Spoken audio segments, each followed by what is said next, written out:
Well, the Shroud of Turin is back in focus with an update from a friend of the show about the situation with the carbon-14 dating. I'll be right back.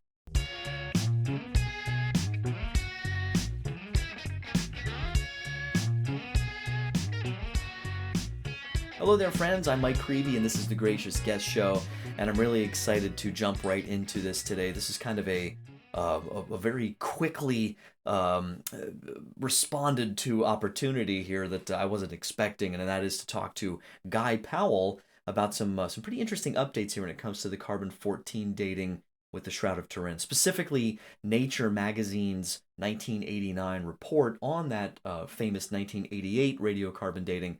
And we're going to get into that in here in just a second. But please make sure you subscribe to the channel, like this video, share it far and wide, and let's get the word spread here about this thing that Guy's going to talk to us about. Let me just share with you really quick here from Guy's website. He has been on this show before.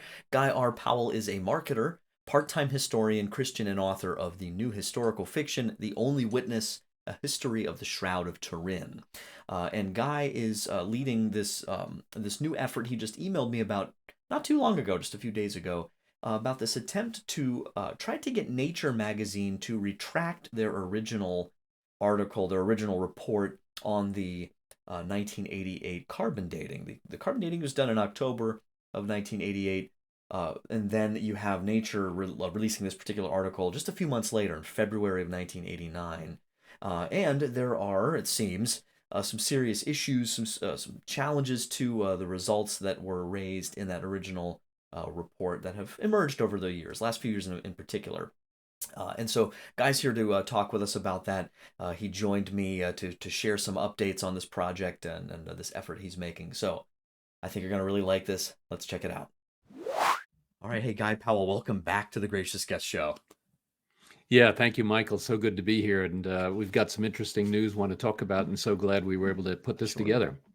Yes, absolutely. It kind of this is about as close to live. I was thinking as I do, because you just got in touch with me a few days ago here, and this is yeah, potentially pretty interesting stuff here, and not something that maybe a lot of folks are familiar with or aware of, that's as far as the background here and everything. But why don't we just start off a little bit for those who didn't see you on here before, they're not familiar with your little bit of your background and work. Why don't you just share that with the audience? Sure. Yeah, thank you. Yeah, so I have been involved in the Shroud of Turin and research on the Shroud of Turin on and off over the last 20 years. But when COVID hit, then I actually really got deep into it and wrote a book. It's called, it's right over here on my shoulder here. It's that black Mm, one there, The Only Witness, A History of the Shroud of Turin.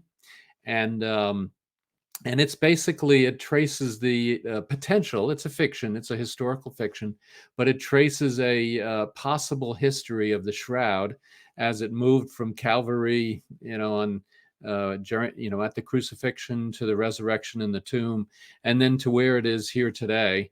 And it was just a lot of fun. It's about 13 short stories of how how it puts you right into the story, so to speak, so you can kind of be there and be part of it as it moves then through history and through the last 2,000 years. yeah.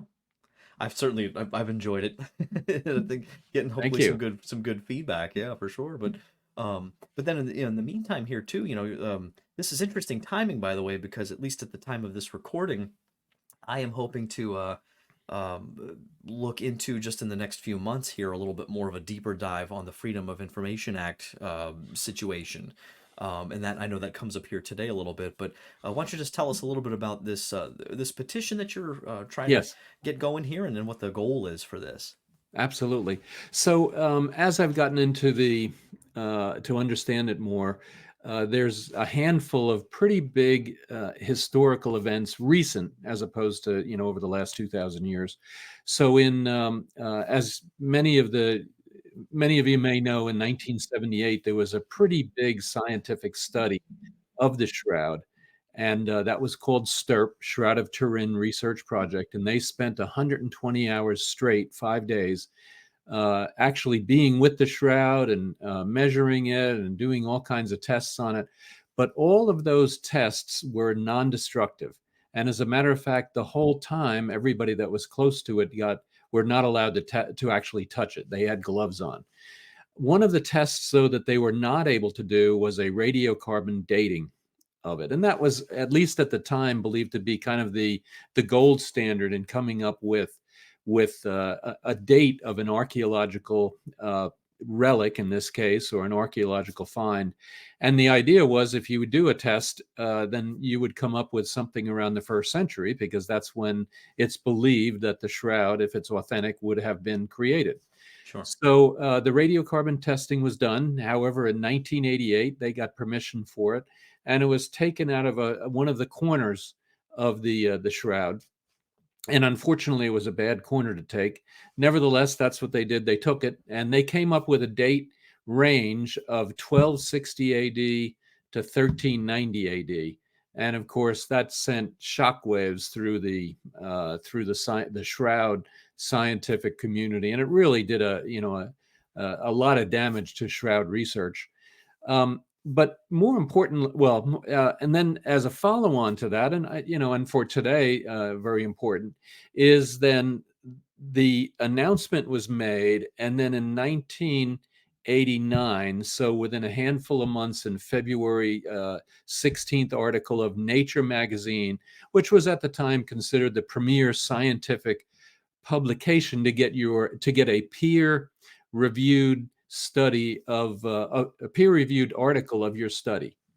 Right. And so the Nature magazine went off, and then they had 21 scientists to do the peer review. Now, it was pretty fast because the test was done in October, and so Right. they wanted to get the article out pretty quickly in February 16th. And they came out with that article, and it and as I said, that whole thing, and then plus this article, really sent shockwaves through the shroud research community. In the meantime, since then, over the last 20 or 30 years, that article and that research has been basically debunked. Mm-hmm. And so what the idea is of the petition is to then have Nature magazine review the new evidence, amend the article, or totally retract it.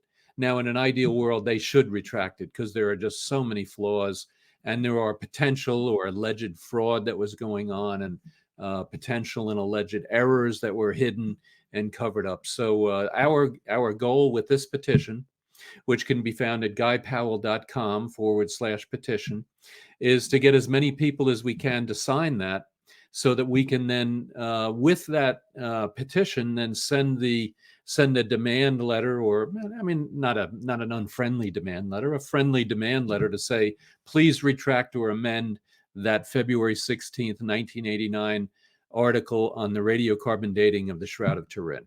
And that's kind of what Sure. I've now been pushing here over the last week or so, and I'm so glad to be able to promote that as well, and get as many people to sign the petition as possible as well, through you and your gracious guest videos.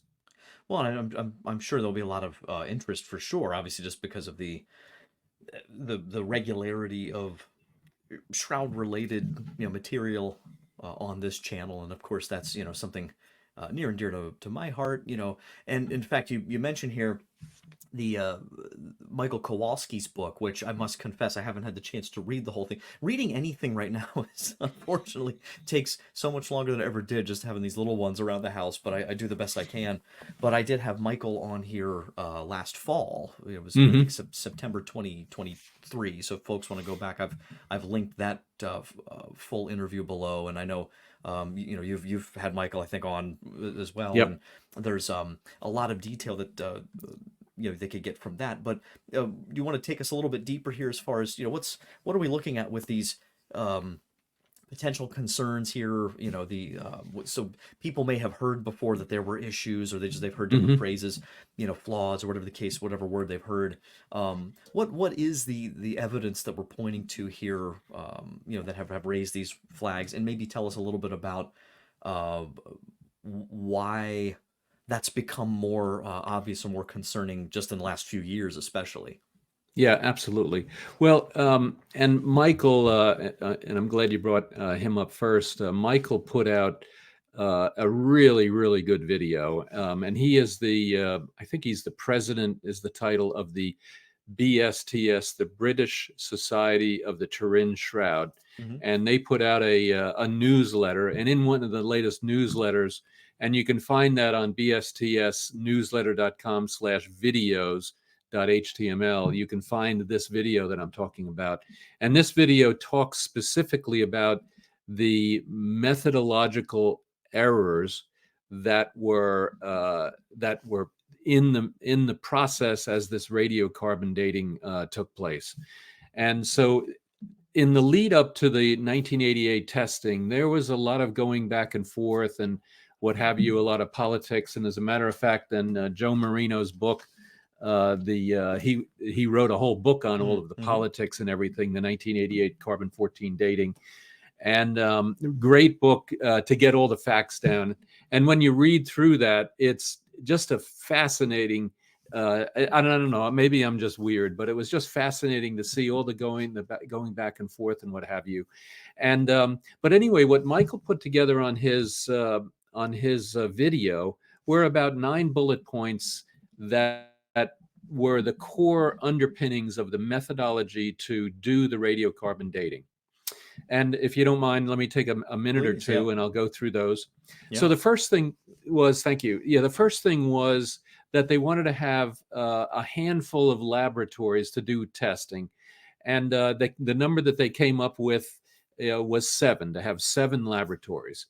And each of them would get a certain sample, and then each of them would do their testing, and each of them would get 2 control samples. So they would get a disguised swatch from the shroud and a disguised another piece of material from some other artifact and another one. So they'd have 3 things to actually test. And correct me if I'm wrong, Guy, but that would be hopefully to ostensibly mitigate any kind of bias or fraudulent anything like that, just to try to keep it a very objective test, correct? Yeah, okay. Exactly. And one of the things too, and exactly that. And one of the things too is, like, if you were, and I don't know if you did this in high school or maybe in college, one of the things that we used to do is we'd measure something, and everybody would get they'd get a yardstick or whatever, and they'd measure something, and it might be, 2 feet 6 inches, and then somebody would measure it and they'd get 2 feet 6.1 inches, and somebody would measure it and they'd get 2.601, and they'd get all of these different measurements. And that was kind of the idea, is that each of the labs actually take that one swatch from the 3 samples and cut it into individual pieces, 3 or 4 pieces, and then do their own dating on it. And then you could kind of say, well, the average of those is probably really close to the answer. Mm-hmm. So unfortunately, that process then had many, many flaws to it. And let me just go through that. So first of all, you'd pick, and they wanted to pick 7 laboratories. They only chose 3. And that right there reduced it down to, maybe not quite enough to really be able to get a good sample and everything. They were going to use the 7 labs to come up with using 2 separate methods to do the radiocarbon dating. One of them is called AMS, and I apologize, I don't remember what that is. But basically what you're doing is, in both cases, you're measuring and counting the number of carbon-14 atoms in the sample versus the number of carbon-12. And it's that ratio. And that ratio is like in, let's say, 1,000,000 to 1 or 100,000 to 1. So if you're off by a couple of atoms, it actually makes a pretty big difference. Sure. And so you have to be pretty careful in terms of how you're measuring that. And that's then why the 7 labs and the 2 different methods, so you can get pretty accurate, even though those numbers are really kind of hard to come up with. And so those were the first 2 things: 7 labs, 2 carbon dating methods. They chose 3, and then only 1 method. The whole thing was going to be managed by the British Museum. I have trouble saying that for some reason. By the British Museum, and it's possible there were some politics, some potential alleged fraud. I'll say I don't want to necessarily accuse them, but there was something that happened there, and that was kind of unfortunate. And I'll talk about that in a minute. The next thing was they were actually going to take 3 samples from the shroud. Now, the problem with radiocarbon dating is that it is destructive. So Right. everything that Stirp did was non-destructive. There was nothing that damaged the shroud at all. Radiocarbon dating is destructive. What you do is you take a sample and you burn it, Mm-hmm. and you turn it into basically black carbon. And they wanted to take it from 3 different locations, because then you could say that those 3 are more representative of the whole shroud, as opposed to just the one location where they ended up taking it. So they only use 1 location, not 3. Well, and The other, again, with that always really struck me, and not to go too far down the rabbit hole on that, but I mean, if if anything is wrong with it, it seems to me, and I imagine I'm not a scientist, but I don't think you need to be a scientist to at least understand that, there's so many things that could potentially throw off that, single spot. Hence, I mean, why would you have developed within the scientific community this routine of taking from different areas? I mean, it's like they already know that has become part of the methodology for that very reason. So anyway, that's just, I always am scratching my head over that part in particular. yeah, exactly. And in Yeah. particular, that corner was one of the corners, and you can kind of maybe see it on the picture behind me, but that's where the Yes. Yeah. bishops would hold the shroud cloth while they were displaying it to the public. Yeah. And so there would be contaminants from the oils and dirt and whatever from your hands. And so um, in order for the testing then to be done right, they would have to clean it. Now, in my mind, they probably did a pretty good job at cleaning it. And there's been some estimates that the amount of dirt that would have had to have been on it, of modern dirt, as opposed to 2,000-year-old dirt, would have to be actually very visible in order to corrupt the dating that was actually found. Okay. So Sure. it's probably not quite that, but certainly may have impacted that. But if you took it then, let's say, from the center of the shroud, maybe the other end of the shroud or something like that, where you had then 2 or 3 samples, then those samples might be able to show that, yeah, this one was dirty or something was wrong over here, Right. but these other 2 then came back with a date of Because 2,000 years ago. something to compare it to that's in theory, homogeneous, at least, material, or, okay. Yeah, yeah. So they did that. So they did that wrong. 1 sample instead of 3. Now, the most knowledgeable people of the shroud at that time were the Stirp scientists, and that's really important. They had spent, like I said, 5 days on site, white gloves, examining, testing, doing all kinds of really cool stuff. And so they were probably scientifically the most knowledgeable. They had also spent a handful of years actually preparing for that testing series. And they were really knowledgeable. And then, of course, they wrote up a bunch of their results. They were a group of scientists from all kinds of different disciplines, so that they really had a pretty good understanding of what was going on. And the politics that came out of Joe's book showed that there were some people that absolutely did not want to have Stirp involved. He's And got a so lot then of great correspondence in that book, especially. Like you exactly. see these exchanges, or, phone calls, letters. Like there's it's not just hearsay. I found that very. I mean, there's a lot, a lot Yeah, of a lot of evidence. interesting stuff to pour over in there. Yeah. Oh, exactly. And so the Stirp scientists were removed, and then other scientists were brought in. And the other thing that's kind of interesting is everybody has bias. The Right. Stirp team, though, at least had Christians and non-Christians on their team. And then you have other people that have potentially other political biases or desires or ambitions for different things. And that was also the case. And I'll talk about that in a minute. Mm. Now, the other thing was that the labs were supposed to get 3 different things. They were supposed to get a sample from the shroud and 2 other control samples, and they were all supposed to be disguised. They were not supposed to know which one was which. Right. Well, they didn't do a very good job at disguising the linen sample from the shroud, because they kept it as a swatch, and the linen from the shroud was known as being in a herringbone weave. So it's like a chevron, a diamond, or a Yes. triangular weave. And so they easily recognized which was which. It was just obvious which one was which.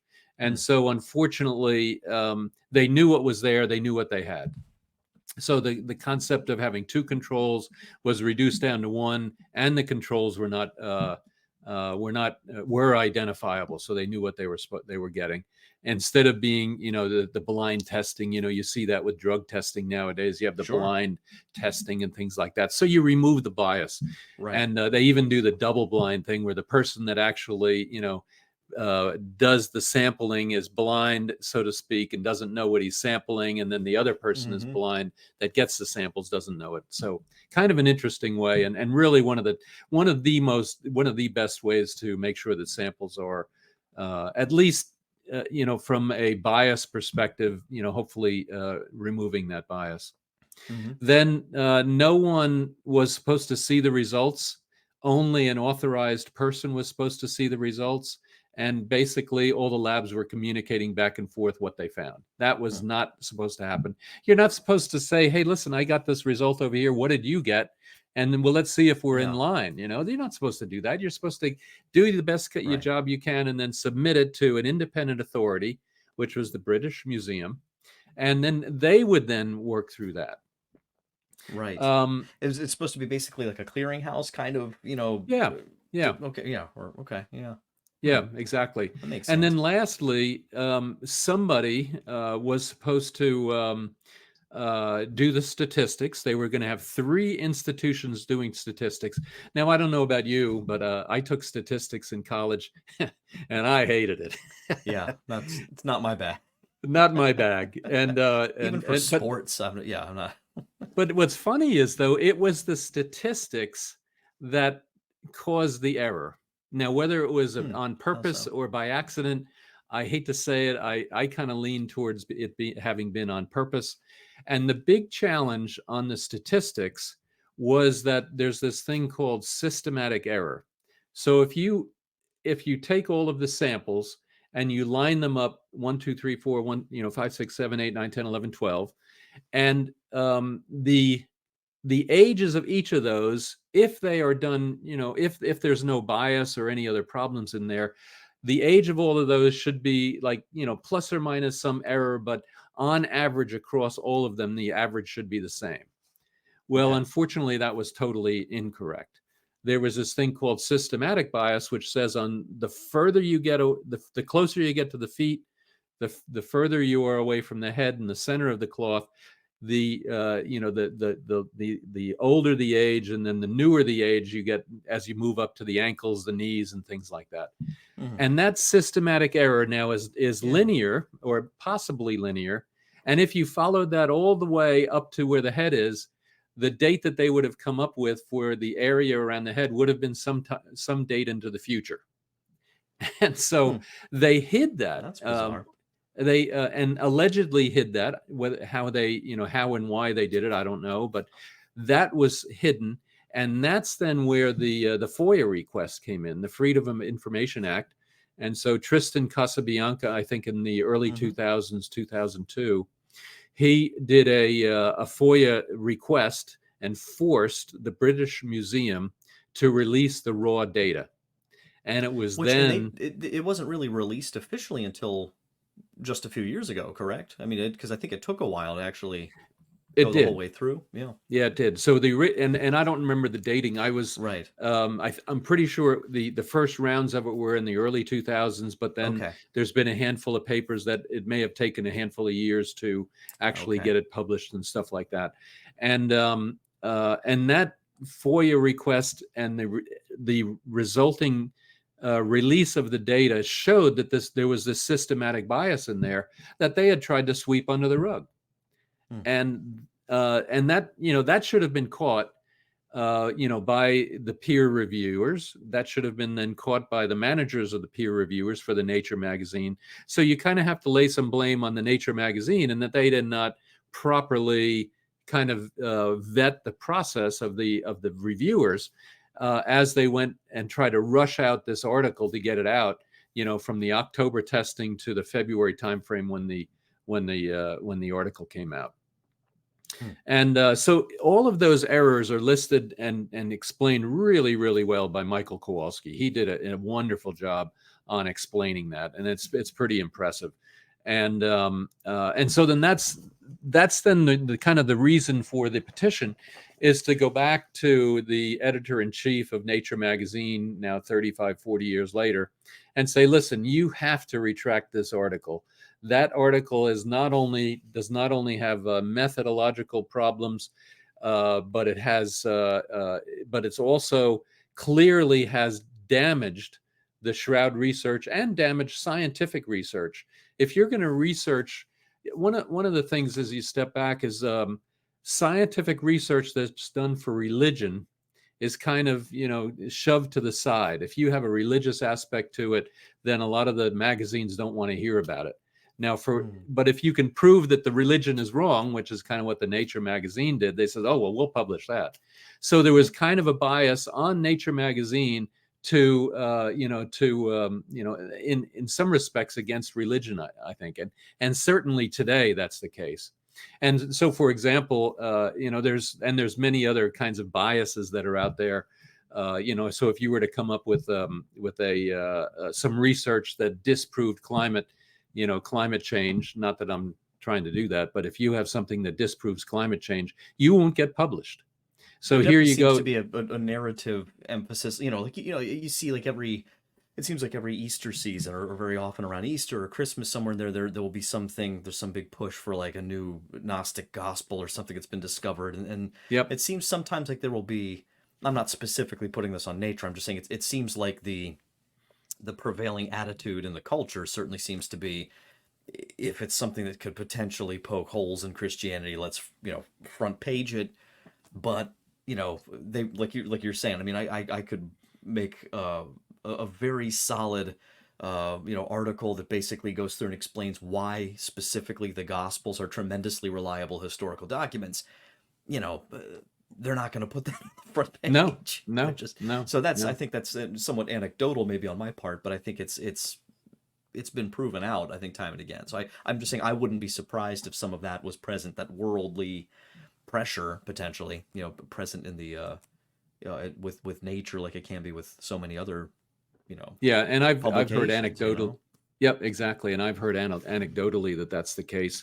If you were going to, let's say, do a doctoral thesis on, the dating of the Shroud of Turin, your thesis advisor would say, if you want to do that, you'll ruin your career.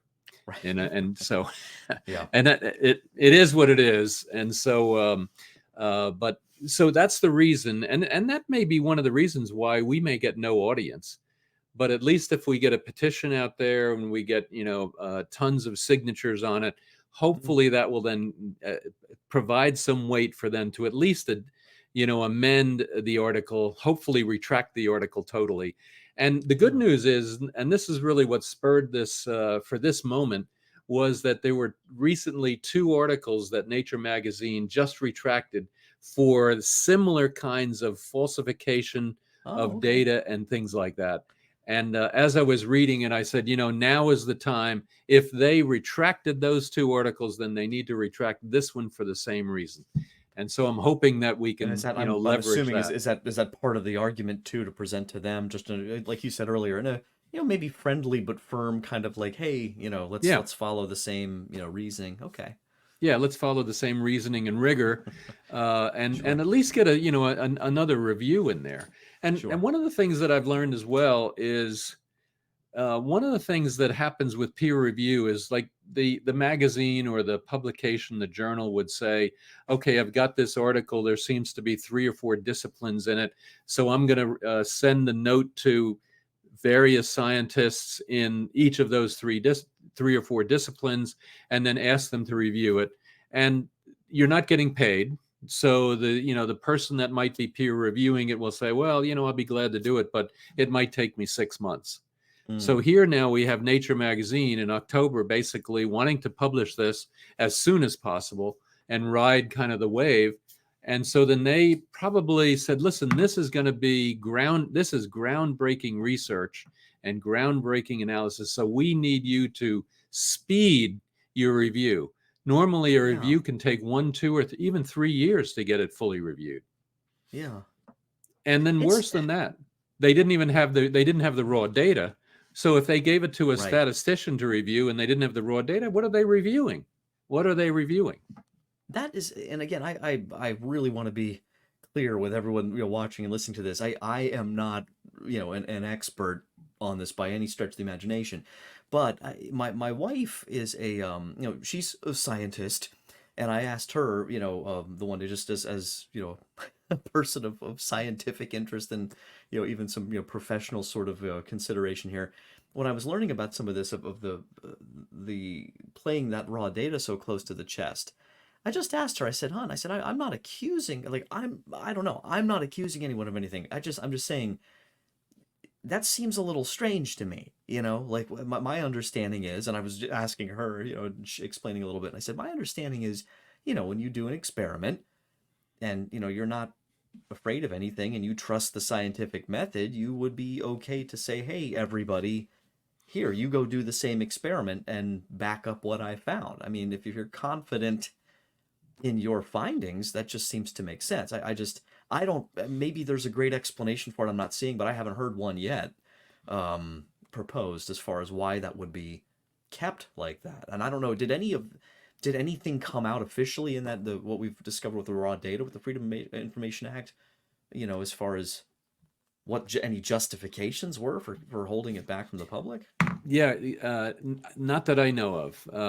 I mean, because I agree with you. If you're going to submit a paper, have it peer reviewed, and you want that paper to be, to advance, civilization, to advance knowledge, to advance Yeah. everything, you want it to be right. I want to put my name on something that's right. I don't want to put my name on something that's wrong, Right. right? Yeah. Yeah. And so maybe they were, that's kind of where, and possibly, allegedly, maybe, they were trying to cover something up because they absolutely wanted to prove that the shroud was not, possibly not authentic.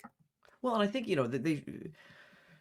there should at least be, I would imagine, a recognition that it's not unreasonable for people like a layman like me to consider, that as a possible explanation for why they behave that way. Like I think it's not fair to potentially write off anyone who brings up the possibility of something, potentially fraudulent or at least, dishonest or rushed or whatever the case is. Yeah. If you're going to say, well, is it possible that maybe that was involved? So I've seen this happen. I've had it happen with me a few times where people get very upset, or people are like, well, that's, how dare you accuse? I'm like, listen, I'm just saying this behavior seems strange and I would love to Mm. hear an alternative explanation. That's, Yeah. Yeah. I I'm would not love trying to. to be Yeah. uncharitable to anybody. It's just, it's suspicious to me. Yeah. I'm curious. Well, one thing that comes out of Michael Kowalski's video as well is that immediately after the publication, well, immediately after the announcement in October of their findings, the 1260 to 1390 Yes. exclamation point, Right. there were some major donations made to the science, to the three scientists there, and to the labs. And I don't remember exactly who got what, but there Hmm. was £100,000 donation from the ITV, and then there was £1 million received from 45 businessmen Hmm. immediately after that. Now, the other thing that is also a kind of a lucre type of thing, and I love that word in this case, is that if you were the lab that were part of proving the shroud, this incredible relic, if you were the one that proved it to be a forgery, then your lab would get more business. Hmm. And so there was a monetary, a very lucrative monetary incentive for them to prove it wrong. Now, if they proved it right, they probably would have done maybe as good, but proving it wrong is just that extra little thing that, hey, we proved that this artifact was not, true. It was a forgery. They faked it up and flogged it, so to speak, is the terms that they Yeah. used. Well, that goes back to the, we were talking about earlier, just that cultural, you know, animus there, whatever, however you want to refer to it, because on one level here, it just strikes me as interesting, you know, you are a renowned scientific magazine, and a couple of labs on the surface of it here, a couple of labs prove that a popular religious artifact is, there's nothing there. Um, I feel, who cares? Like, there's part of me that, like, if you have in fact proven that the thing is a hoax, it just, to me, there's still something that's strange. Like, why the huge rush to get it out on all the newspapers? Mm, Unless you have some kind of underlying, like, see there, like what else about Christianity isn't true? It's just, to me, it just seems very, again, like, just from a scientific standpoint, all these people submitting papers, all kinds of, research and everything, but like, this is the thing you have to rush and run with, when basically what you're basically saying is this is just a piece of linen that doesn't matter. Well, then why yeah. does it matter so much to put Well, it? Yeah, I it just seems it seems kind of yeah. obvious. I don't know. I really like your point. That is, why rush it? Why not?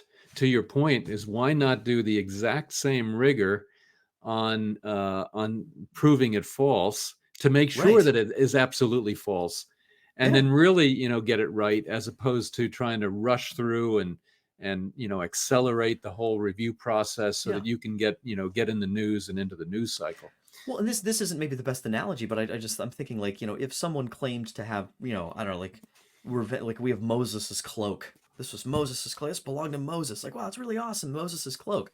If you prove it is Moses's cloak, that makes sense to me as being like, oh, look at this, is it turns out, wow, this is great. But if it's like, no, it's just some rag, who cares? Like, that, why Yeah, why waste the print to, yeah, it seems yeah, to me very obvious why.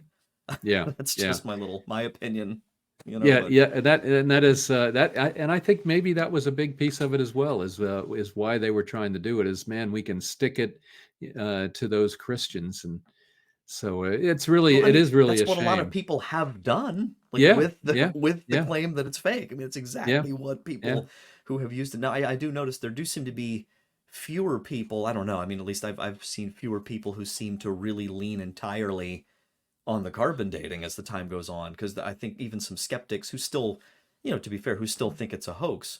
I've seen some who are at least willing to say, look, I'm not so comfortable with the carbon dating anymore, because there do seem to be some issues with this, at least. yeah, So yeah. I don't know if you have you encountered that as well, even like people who may not be, you know, believers in the authenticity, at least saying like, well, there's enough here that is problematic that maybe we shouldn't rely too much on it, Yeah, bare yeah, minimum. yeah, yeah, exactly. But Actually, I haven't heard that much.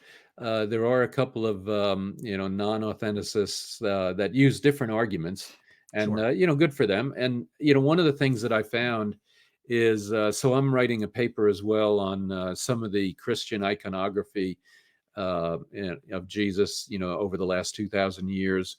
And there's a handful of non-authenticists that have talked about, hey, you can't draw these kinds of conclusions and those kinds of conclusions. And I actually find that incredibly valuable, Yeah. because it's kind of like being in court. It's that adversarial uh, positions that you have Hmm. between the prosecution and the defense that hopefully will come to the truth. And if you Yeah. have somebody that's really, really good at defense, then that's only going to strengthen the prosecutor, so to speak, to make sure that they get their story right. And if they Right. know what those arguments are, then they can make sure that they've covered those arguments and said, "Yep, that was a great argument, but here's why I believe those are wrong, and here are the facts that Sure. I'm using to support that." Sure. And for me, no There's a question about it. dialogue there. Well, Yeah. yeah, yeah. Yeah. And if they find something that's totally wrong on it, okay, that's possible. It's anything, we're all human. There's no question that I'm biased, and Hmm. no question that everybody has a bias. My bias is on the one side and their bias is on the other. But between the two of us, hopefully we can actually come to something that leads to, a better informed truth, better informed knowledge about the Sure. subject. Sure. Well, Guy, this so I know we got just a couple minutes to wrap up here. Is anything else you want to point out in particular or point people to? I mean, I'll have links and all this stuff here as Yeah. well in the video for them. Yeah, thank you. No, absolutely, and really appreciate it. So right now, the petition is on a couple of sites, but it's on rttract.com/petition. And just click on the link there and it'll take you over to the petition. And then all you have to do is just fill in a couple of blanks, your name and email and what have you. And then that'll get added up to all of the people. And we're going to probably let this go for another couple of weeks yet. And then once we see where we're at, then we've already started compiling a package of materials to send to the editor-in-chief of Nature magazine. And her name is Magdalena Skipper. And so we're going to send a package of material to her, the petitions and the signatures on the petitions. And then we're going to, put a letter together and say, here's our argumentation.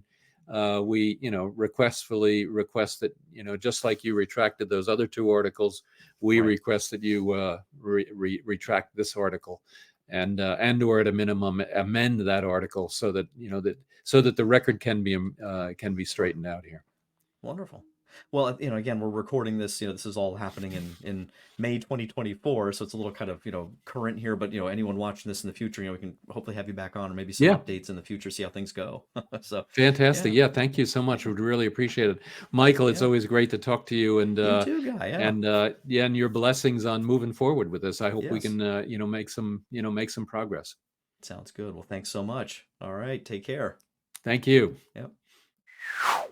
Certainly a lot to think about there. As always, and I said it several times in the interview as well, it's a very difficult sort of tightrope walk, so to speak, when we're looking at some of these things. And like I said several times to Guy there, I am not an expert in any of these fields.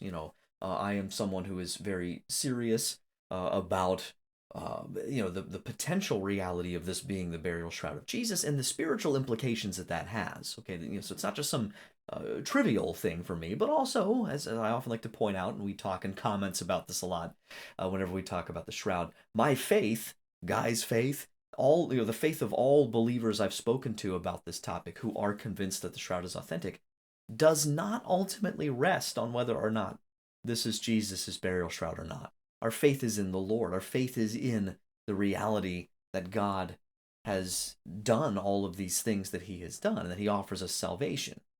Our faith is in Christ. This is a prayer I'm going to share with you just to kind of close here. The Ascension app from Ascension Press is just a wonderful app. I give them full props. They didn't pay me to say this, but I just want to share this closing prayer. Yesterday, at the time of this recording, yesterday was the feast of St. Athanasius, a wonderful saint in the early church. And I love this phrase in the middle here that you'll catch, the earth-shattering truth. Pay attention to that part in the prayer. That's the part I'm going for. And that's what we should focus on ultimately, okay? So in the name of the Father, and of the Son, and of the Holy Spirit, amen. St. Athanasius, teach us to love Christ more and more profoundly each day of our lives.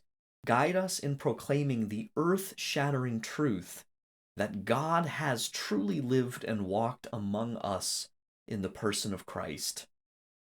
Help all members of the Church to convert the hearts of those who do not believe in Jesus. So we say, St. Athanasius, pray for us in the name of the Father, and the Son, and the Holy Spirit. Amen. God bless you all. Thanks so much for tuning into the Gracious Guest Show today. And definitely check out the links below. And until next time, don't forget to wonder. Take care.